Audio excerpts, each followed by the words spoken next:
Hi there. Well, it's July. We're still in the middle of a pandemic. COVID-19 has turned our lives upside down. I, for one, am following the CDC's instructions and guidelines, and I am basically staying indoors, which gets my mind to thinking, it's July. I want to know, and I'm sure you would want to know as well, for those of you who have school-age children or even college kids heading back in the fall, what is the plan for the school district? I know that they're plotting out their school year and trying to keep the students safe and getting everything together, but I, for one, would like to know, what are you thinking? What's going on? Are we going to go back to school? Are we going to have a modified schedule? Tell me something. I'm calling all my educators today. I myself have a master's in education and adult learning and development, and I'd like to have a discussion and discourse about where do we see education going next in the middle of a pandemic. My name is Jennifer Mitchell Early. I help individuals and teams achieve organizational success, and this is Leadership Matters.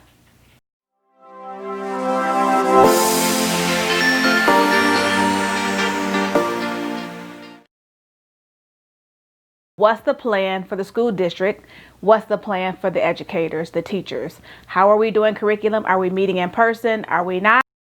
My mother, as I've said in other videos, was a 36-year veteran educator. I have mad respect, and I'm sure many of you do now as well, from staying at home and now having to educate your own kids. I have mad respect for my teacher friends. I know the kind of hours and dedication they put in. I know how committed they are to our students. They use their own resources to make sure the students have what they need to get the education that they deserve. I've stated before in other videos, I am a learning and development consultant and have been so for more than 20 years, which just simply means that I have been developing training programs and facilitating them from needs analysis, talking to my client to see what they need, to delivery, actually facilitating the training program.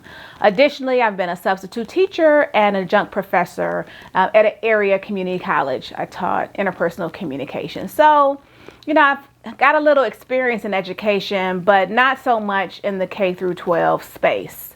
Having said that, though, I do think that there are some tips that we can share amongst each other that would translate well with both learners. And so those are the things that we're going to talk about today.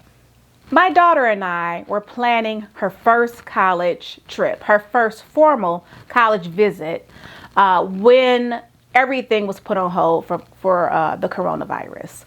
So, we were like weeks out from her college tour of the college of her choice. So we were both very disappointed. I'll be honest, I don't know that I thought that the virus would be as contagious and as debilitating and as dangerous as it is.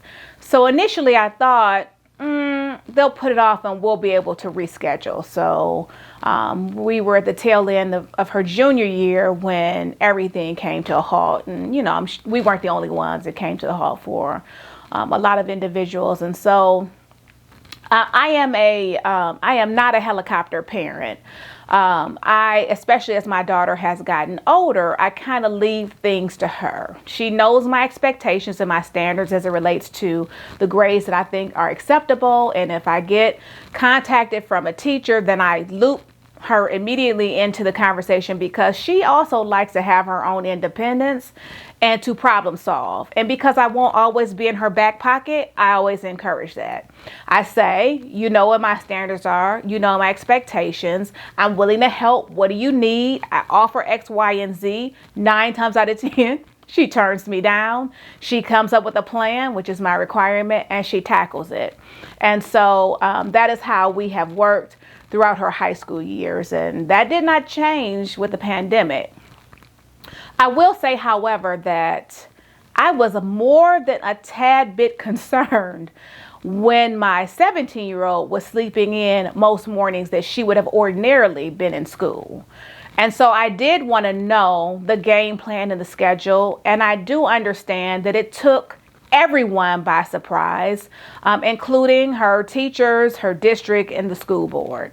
completely understandable. So she went on spring break a little earlier than usual. I think they broke maybe a week or two beforehand. So that means she was out for 3 weeks before they determined, along with the governor of the state, that the schools would not reopen. And so during that time, I kept a watchful eye and tried to keep my learning and development eye at bay during the process to see what was going on, the level of consistency on Joey's part, level of consistency regarding the communication to the parents from the district and or the teachers to parents in their classes.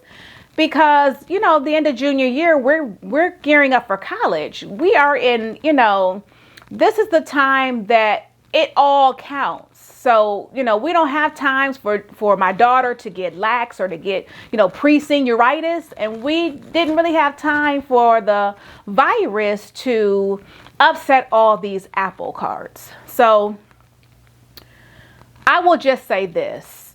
I gave a lot of grace as a parent because I understood that things were shaky all around. Again, my mother was a 36-year veteran teacher. She was my teacher in middle school, and I understand the level of commitment and dedication that our teachers give to our students. So I was not questioning that.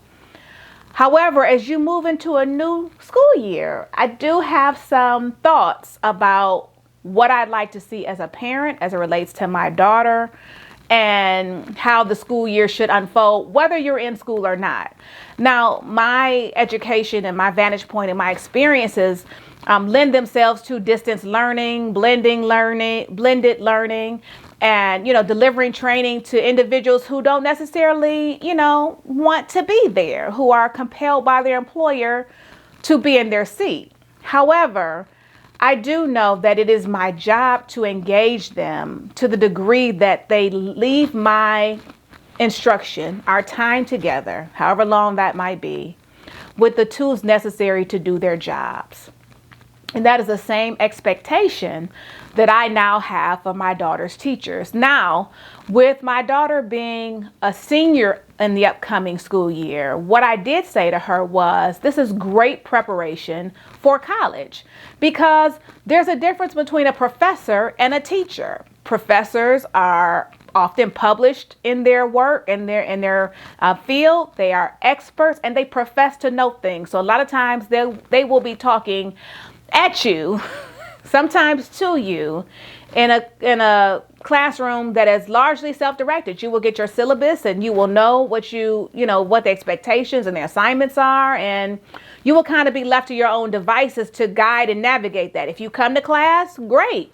A lot of times professors won't even have a policy regarding attendance. You know, some do, many do not. So if you don't come, you're only hurting yourself.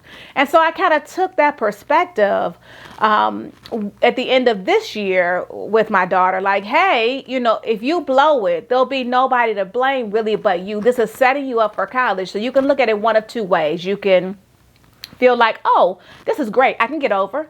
Because if I log in or don't log in, nobody cares. All I have to do is go online and finish these assignments they have listed out here whenever I determine, or if they give a deadline by this deadline, and all is good.